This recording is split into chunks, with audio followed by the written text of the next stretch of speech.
Hello there, it's me, Sari, here again, and today I'm here just to show you quite a few special folded cards that I called upright Z-fold cards. They are sort of easel cards, but with a different twist.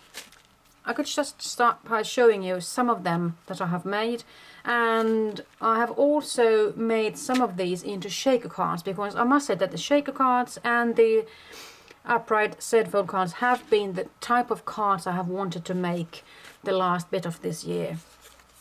So in this case you can see that it does look like a Z.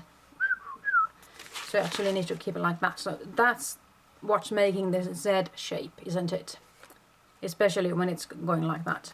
So, and in order to make a really long card like this, you can see that it isn't going to be enough with that 12 by 12 inch paper. So you're going to need some bigger paper, or you could just settle for what you have and sort of hide bits and pieces by placing another piece of card on top. You could just sort of stitch it there. And just making these Z-fold cards and shaker cards have really sort of intrigued me and made me try and make different things work. I've also become quite fascinated by the stitch dies. I do like them. I mean, they give these regular pieces of paper a really finished, nice look. But what I wanted to talk to you about as well is having a really nice sort of an edge die that could really enhance your card to the next level.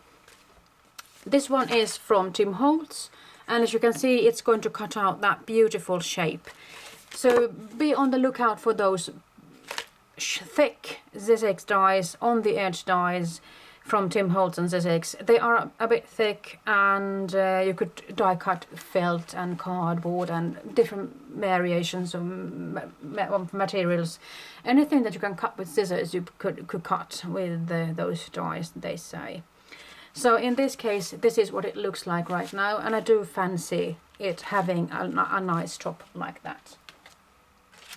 Here is something else that I tried. I die cut a beautiful snowflake border like that, and in order to hide this flap I did put, let's see where it is, I did put a snowflake there. And I've made these with various bits and pieces like this. So this one has got some snowflakes, and as you can see there's a tab there as well. So what you need to think about is having the same size of paper for the front and gluing them on the sides and at the bottom, but leaving the top piece open, so you are able to put that tab in there. This is one of among the first ones I made, just really clean and simple like that. And I do like this one with the Christmas trees. This is also a die cut with a die from HOLTZ and SIZZIX, a Biggs die. And in the same thing, I wanted to just hide that flap that accidentally even got a little bit skew. So if you have those beautiful sort of branch dies, you could actually do miracles and wondrous stuff like that. Let's see, here's another one that I'm actually blogging about today. So with this I'm going to wish you a happy new year as well while I'm at it, aren't I? So this one is in my blog post today.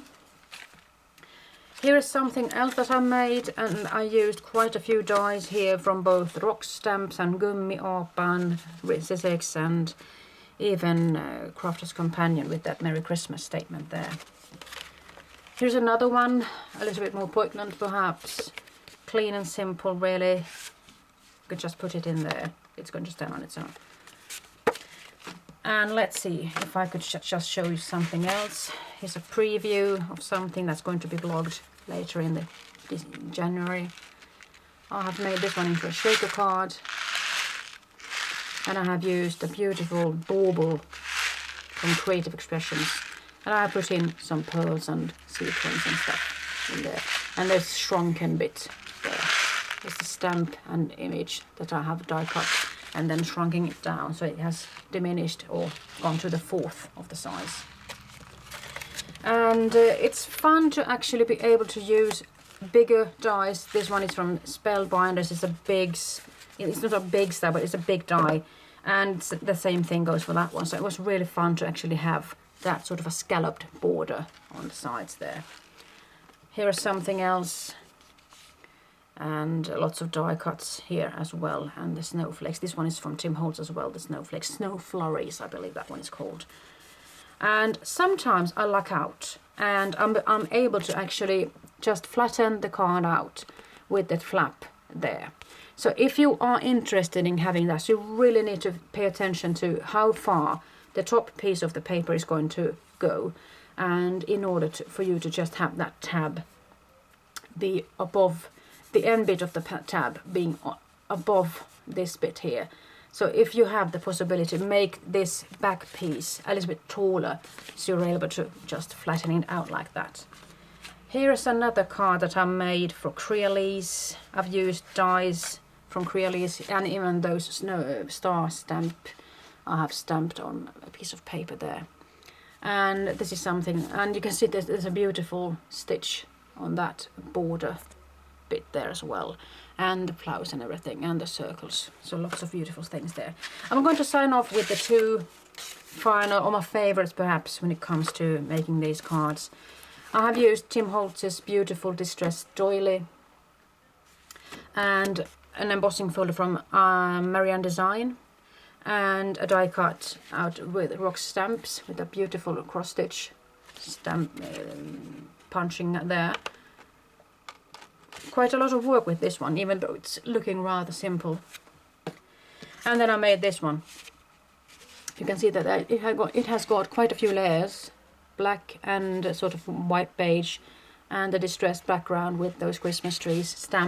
Stamps are from the SLÖJD-DETALJER, and the pine tree thingy there is from Tim Holtz, and this one actually also manages to close like this. So if you are going to be on the lookout for border dies, I would absolutely want to recommend you things that are in a sort of an arc shape. That gives it a more finished look, whereas to this one doesn't really, in my book, give me that satisfaction really. So I really do like these a little bit more when it comes to the shape. I'm also a fan of this one because it is sort of a shape, and it has got a stitched edge to it. So those are my tips on when it comes to making those cards. So here is an example of what you could think about. I've gotten myself A3 sized papers, and in order to fit that in my guillotine or my paper trimmer, I actually did count or just make the measurements as where to know how tall the paper needs to be before I could actually cut it. So I scored it at, let's say, 8 inches.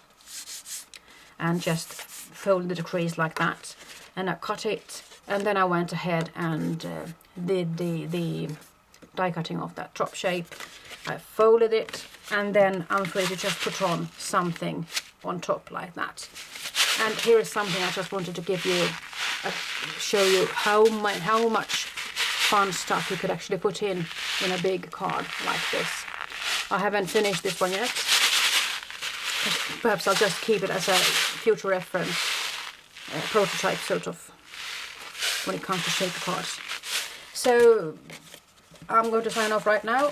I wish you a really happy new year, actually, a happy new year. Hope to see you on the other side of this year.